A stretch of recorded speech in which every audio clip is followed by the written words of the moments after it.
Okay, I stopped my video. Back to it. How many people have submitted ethics before, human ethics? Good. So if I don't know something, everyone can answer each other's questions. So yeah, as I was saying, I've submitted a lot of ethics applications, generally through Regis, so that's where my experience comes from. I've never been a PI or anything like that, so I'm not talking from that perspective, just basically getting everything together, ready for an ethics submission and doing the submission and the application as well. So this is probably a lot of people after the end. What I assume what it feels like when you get a grant and you're successful, you're happy, and then comes the time to navigate and do the work that you promised you said you were going to do as part of the grant. So I wanted to start off with why we have ethics, because I think that's really important to dial it back, because it will come to every aspect of the ethics application. And a lot of people might be familiar with the Nuremberg Code, which came from the Nuremberg trial. And basically the code is a set of ethical principles that were based on this trial that happened after the Second World War. And it was known as the doctor's trial because it was physicians that were responsible for conducting unethical medical procedures on humans during the war. So these doctors were tried, and several of the people that were on trial were arguing that their experiments did not differ from those that were used before the war, and that there was no law differentiating what they had done was different to anything before the war. So as a result, that caused a lot of concern, and they're like, we need a code so that we can clearly state to people being like, what you're doing is wrong. So, and just to really bring it to attention, this is what they were doing wrong. People were dying as a result of doing these experiments. And this is just some estimated numbers of what happened as a result of death from doing these experiments. So if you just look at the bottom right-hand corner, 4,364 people died as a result, whether it was during or after or as a result of other things from doing the experiment. So we need to remember that when we are doing human research ethics, we are working with people, and that we need to make sure that we are not putting them at risk as a result of our research. So as a result of that, we created the Declaration of Helsinki, which is widely regarded as a cornerstone document on human ethics, and it changes and gets updated every so often based on ethical principles. And a lot of people familiar with the National Statement on Ethical Conduct. Has anyone ever read it before? Oh, yeah. Yeah. So your ethics application will sometimes say in there, please refer to the National Statement in order for answering these questions. So it's going to be your guidebook or guidance in terms of answering those questions in order for you to be conducting ethical research. So I've never read it from start to back, but you always do define the unique answers for your questions, but definitely will be up on your tab when you're writing your ethics application. So I'm going to talk about different points or different important aspects that I think need to fall or you need to take into consideration when you are applying for ethics. And my number one point or my top priority is clinical practice. So having your good clinical practice certificate is important even before you start working on your protocol, because good clinical practice involves and is a standard for the design of your intervention or your clinical trial. Therefore, if you are going to design it, you should already know what good clinical practice is. So if you don't have a good clinical practice certificate, I highly recommend that you do get it. And it goes through a lot of other parts that will help with your ethics submission as well. And just as a guidance, these are some facilitators that will do courses for clinical practice. And these are the ones that are actually recommended by New South Wales Health and are available to New South Wales Health employees and medical research institutes also. So you can access it through these facilitators and just let them know that you are part of one of those organizations there. Next is your ethics committee. So I think getting to know who your ethics committee is really important. And I will specifically talk about probably the two that we probably will be open to here at HMRI. And the idea behind the committee is that they need to review research proposals that involve human participants, and they need to make sure that your proposal is ethically acceptable and adhering to Declaration of Helsinki and the National Statement. And in Australia, we've got about 200 higher research ethics committees. So here, these are the two different ones that we have. So we've got the Hunter New England Local Health District, which a lot of people will be doing if you're doing research out of HMRI or the John Hunter Hospital. And then you've got the University of Newcastle, where if you are doing on any of the campuses at university, you will need ethics approval from them. So the first one, like I said, John Hunter Hospital and HMRI. So Hunter New England Health is known as a National Mutual Acceptance HREC, meaning that if you apply to Hunter New England Health as their lead HREC, then it will be recognized by other national mutual acceptance HRECs. So usually other health districts will acknowledge that level of ethical responsibility or review, and then they'll accept that as a local overarching HREC approval, meaning that you don't have to then submit another full review of higher research ethics approval. So that's really important to know if the one that you are applying to is an NMA site or is it not. And they use, as a result, the Regis system for submitting ethics. So have a lot of people have experience with Regis before. Yeah, it's not too bad. It's been worse before. So, and I would also recommend, that's the website I put up there. I always go to this in order to understand what the specifics of the ethics committee want from their research, from the ethics proposal. And so they've got a lot of stuff on their website. They also have templates that they like to use. And I also recommend just touching base with them to begin with if you need any questions, or if you have any questions, or if you need any answers to anything. They're also very accepting of reviewing things before you submit. And then you've got the university one, which is what you need to apply to if you're doing anything on any of the campuses for University of Newcastle.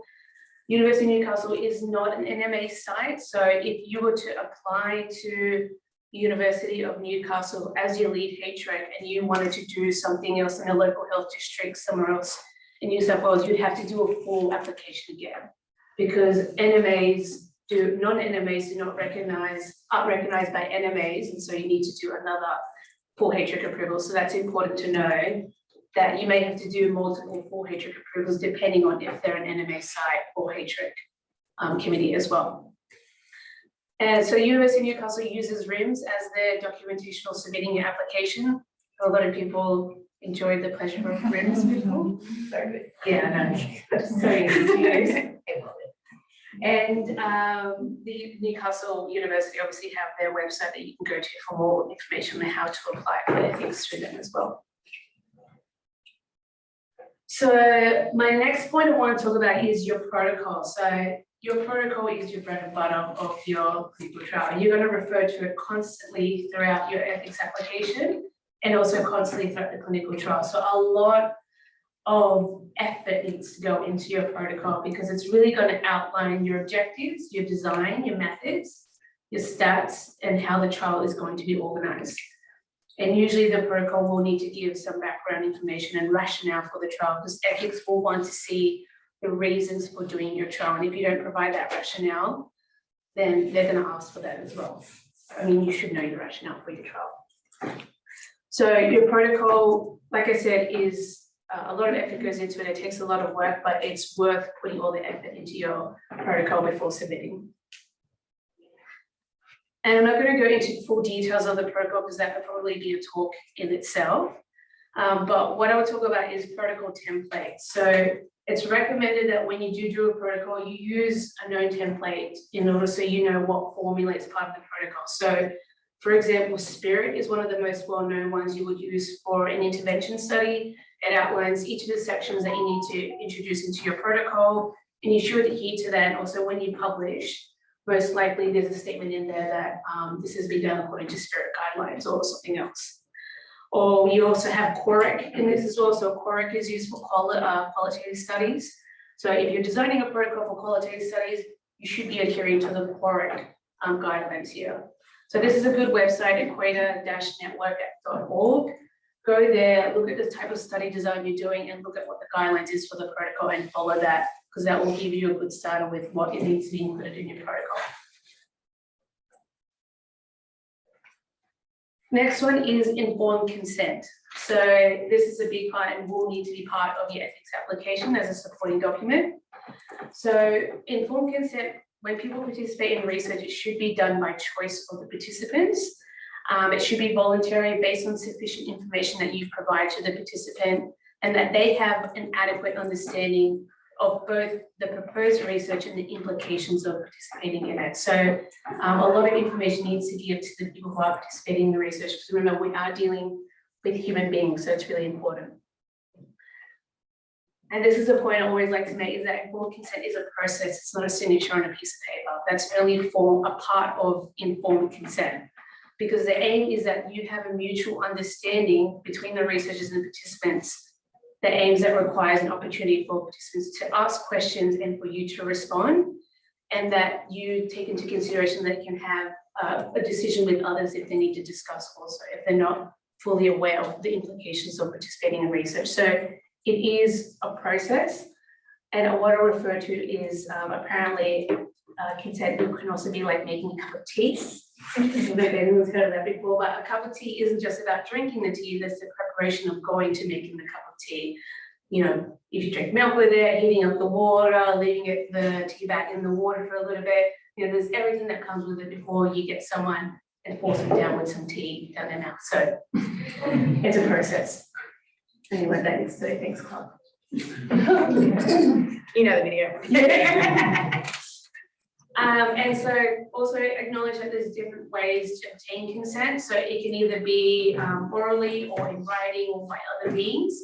For example, surveys sometimes don't need for you, in order to give them an information statement, they need to sign it, send it back to you. They can be implied consent by filling out the survey implies that they are consenting as part of it, because they're not forced to obviously fill out the survey and it's low risk. And really what you decide to do depends on the nature, complexity, and the level of risk of the research. So if it's high risk, for example, you're trialing a new drug, most likely you will need written consent from the participant. And then it also depends on the person's personal and cultural circumstances as well. So that will change according to that. And then you've also got non-explicit consent. So there are types of consent that is limited disclosure. So I know I said before that, you know, you need to let everyone aware what needs to be as part of participating in research, but there could be certain circumstances where you may not fully disclose what is part of being in a study. So for example, if you had an intervention study and you wanted to look at their expectancy of the intervention, so you decided to have multiple arms where high expectancy versus low expectancy versus having the intervention versus not having it. You might just tell them that you'll be randomized to either have the intervention or not the intervention, but not telling them that they might receive the intervention without knowing that they are receiving it. So reasons for limited disclosure, but you need to give good justification as to why that's important for your research. Opt-out approach can be used as well. So when it's probably not feasible to consent everyone coming into the study at that such a large scale, and that is not a high risk for them either to stay in if they don't decide to opt out. So that's another way that consent can be done. And in some circumstances, you can apply for a waiver of consent. So sometimes using personal information, for example, through the health district, health information, you may be able to apply for a waiver, but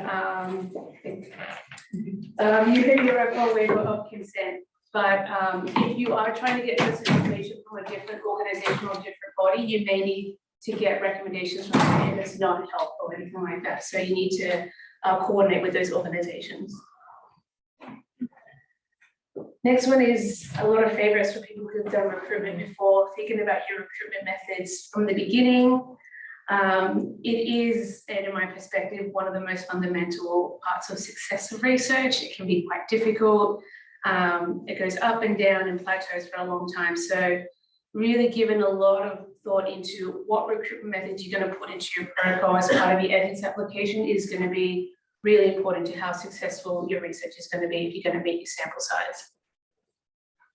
So some of the things to consider that ethics will come up with as part of your application is that your recruitment methods doesn't lead to potential for coercion or exploitation of the participant. So are you coercing them into doing research? If there's any risk to participants related to recruitment, so if the recruitment methods that you are doing, you're actually putting them at risk by recruiting them through those methods. Privacy matters, so if there's any way that you are trying to obtain, say, people to contact for research, are you going through a pathway that you're actually, putting their privacy at risk? So you need to take that into consideration. The potential impact of participation on existing relationships. So this is probably one of the common ones I do come across, particularly if physicians or clinicians are helping you to recruit. If a patient is from their physician or clinician that, I think you should do research, it may be that there is an impact on the relationship because of that dependency on the physician or clinician. So there needs to be a clear set how you're going to cater for that in your ethics application, that there's not going to be this impact or participation on existing relationships. So very important probably in our setting. Whether participants were recruited by co-researchers, other members of the project. So anyone involved in recruitment need to be familiar with the national statement GCP, need to have that as well. So making sure that anyone involved in that process is across all this information. And if you require community engagement or agreements with other organizations or groups. So take into consideration, just be very general or just include anything you think you're going to use as part of recruitment. Social media, if you think you're going to be in the community recruiting, just put that all in there. And if you are going to use other registries or anything like that, make sure you talk to them before and so that you know what kind of wording you need to put into your protocol. So for example, if you use the outpatient database, you need to be quite specific with the wording that you need to put in your ethics in order to access the outpatient database for recruitment. Next is CTN and CTA. So this is the clinical trial notification and the clinical trial approval schemes. And this is if you are only doing unapproved therapeutic goods in clinical trials conducted in Australia. Is anyone doing any therapeutic goods stuff at the moment? You are? You already know which scheme he needs to go to. It's maybe useless as part of it. So the choice of which scheme to use, and so this question will come up in an ethics application as well. So you need to know, if you need to answer yes or no to these. So first of all, answer no if you're not using unapproved therapeutic goods. If you are, then you need to decide if it needs to be CTN or CTA, and the decision comes first with the trial sponsor and then with catering once they approve the protocol. So CTN is used for earlier phase studies so that there's probably adequate preclinical information around safety in that, but it's still not approved yet. So that is the CTN scheme, whereas the CTA scheme is generally for more high risk or novel treatments like gene therapy, where there's really unknown about the risk of using these therapeutic goods. And so you need to go through the CTA scheme, and that will be recommended through Higher Research Ethics Committee when you submit your protocol as well. And many class 4 biologics as well need to go through the CTA scheme. Next is contracts. I haven't had too much experience with contracts. I hear that they're a big pain depending on who the sponsor and who's holding the grant money, I guess. And it's essentially contracts, or the clinical trial research agreement is showing a legalized formal obligation of the relationship between the sponsor and the investigator that's doing the study.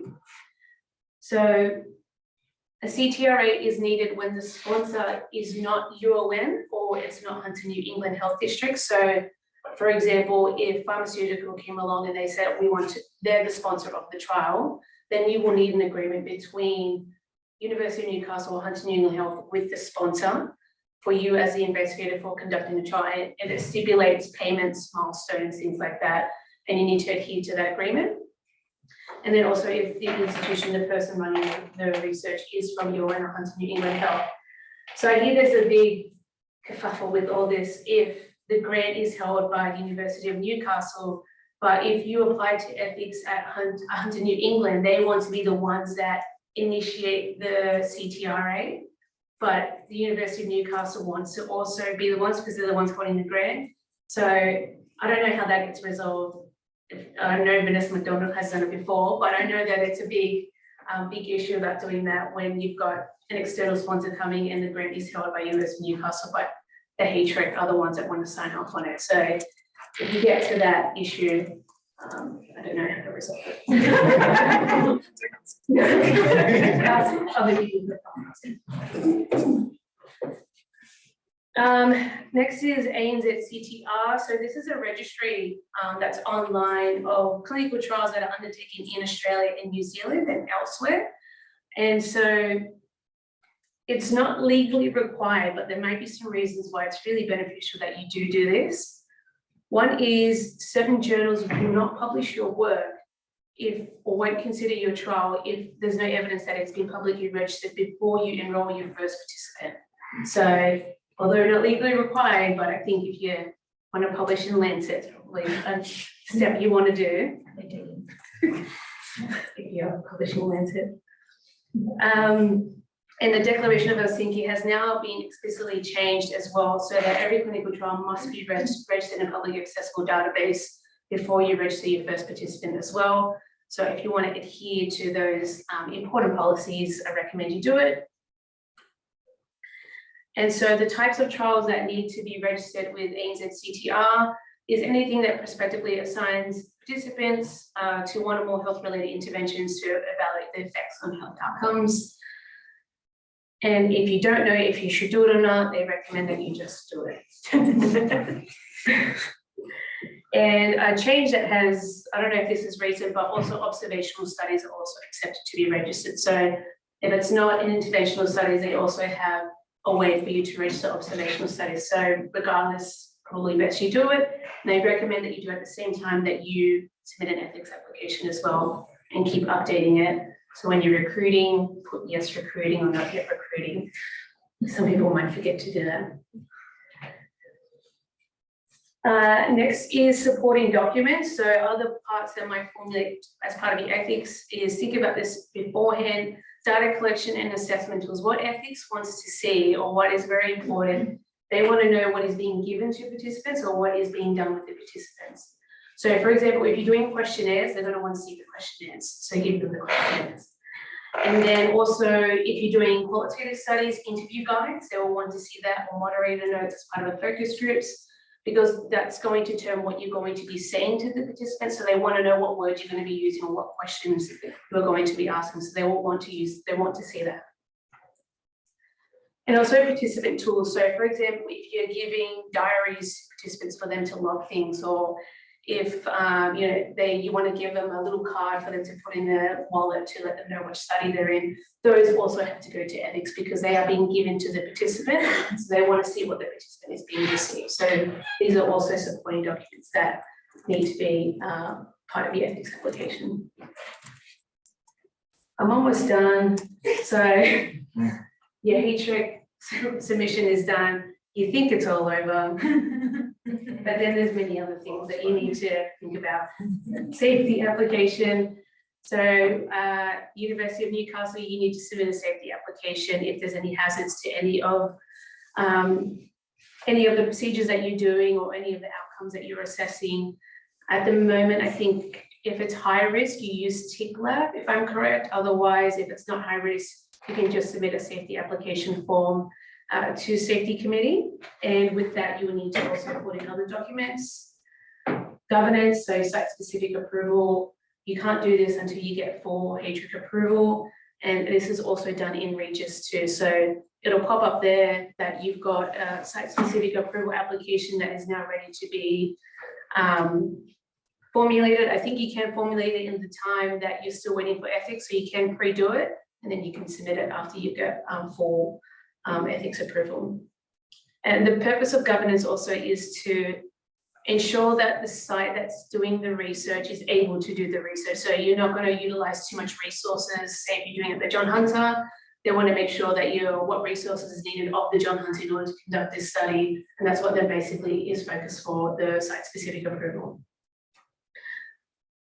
If you're doing it through Hunter New England Health and you are UN employee or student, You also need to register your HREC approval with UN as well. So once you've got everything, you just register your HREC approval with them through RIMS, and then that way you notify UN that you are doing the study and it's got ethics approval as well. And start working on your database. Personally find this soothing, so I don't mind doing this after. Obviously, a lot of work will go into that depending on what type of database you use. Investigator site folder. So this is important that you have for each clinical trial that you do.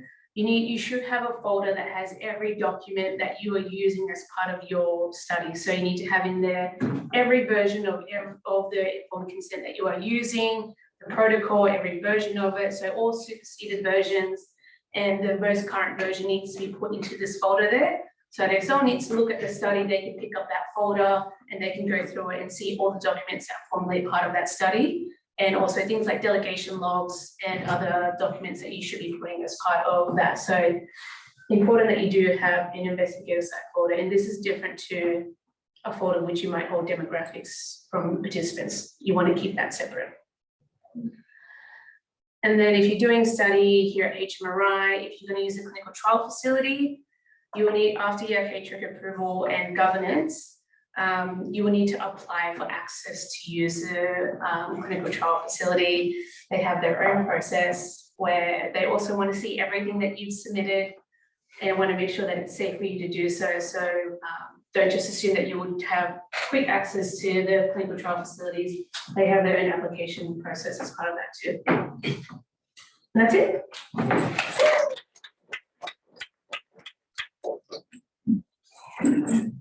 So simple. Yeah. So are there any questions? Oh, Catherine. What are some of the main reasons why you've had your ethics application for like, what is it? Where it's been sent back and be like, can you please review it? That's a tricky one because it depends on the person. So when HREC comes back with you with, queries and all that, oh, could you please explain this? It's not always the same people that are reviewing it. So it really depends on what their niche is and what they want to really target. But for example, some people might question if, for example, the consent form. So the consent form is too long and it's hard to understand. You need to make it shorter and you need to make it easy to be read by the participant. You shouldn't be using long words in there, and you need to break it down into lots of short sentences. So that's one of the things that we generally get for consent forms. And then you got, in another day, someone else reviews, like, you need to put more information in there. You haven't explained enough what it is to do this study. So that is one of the things that they will talk about. Just kind of think, probably just justifying the need for the study is like, oh, the burden on the participant also. So time constraint. So if you're going to ask someone to come in for 5 hours or something like that, they're going to be like too long. Like, or how are you going to, take into consideration the burden on the participant, and will you also be reimbursing as well for their time too? So that might be something that comes back if there's high burden on the participant too. So lots and lots of different things depending on the person. Good presentation, Paola. I just wanted to know about the low risk and more than low risk applications. What type of studies are coming under that, or how? For an LNR? Yeah. So with LNR, like, it's obviously all about risk. And I think the best way to understand if you can apply for an LNR is actually just go straight to the HREC and give them a little explanation of what your study is, and they will tell you this will meet the requirements of LNR, or it does not, it will go to a full review. But the ultimate decision of if it goes to LNR or if it will go to a full review comes after you submit your HREC application. So it's still all the same application. It's just you still submit it to Regis as well. They will look at it and they'll be like, okay, yeah, this fits a low negligible risk pathway. And that means that it won't go to a full ethics committee. It will be one person reviewing it when they've got the chance, and they'll get back to you quicker than a full HREC committee review. But I think my best thing is obviously, if you're doing an interventional study, you're not gonna need an LMR review pathway, but things like potentially surveys or something like that might need it. Qualitative. Yeah, qualitative work can need it, but it also depends on the questions in the qualitative work too. If you're talking to someone that won't. Yeah, so if you're asking someone about personal circumstances in a part that might be quite traumatic for them, they won't see that as negligible because you could bring out certain patients and at risk to them by asking them those questions too. But yeah.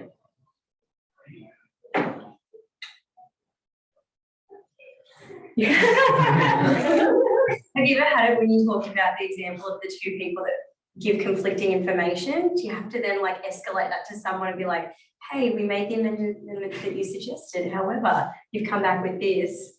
Like, where do you want me to aim? I mean, I think the conflicting comes from two different ethics applications generally. So okay. say if you put one in and you know, obviously if ethics are coming back with feedback, I recommend that you do address the feedback. And only in certain situations could you justify not. But if you did that and then you take that as a take-home message, like, I'll note for next time to do it then, and then they review it and they're like, no, go back to what you were doing beforehand, then you just have to. Right, I thought you were on the same one. And I was No, like, no. fight. No.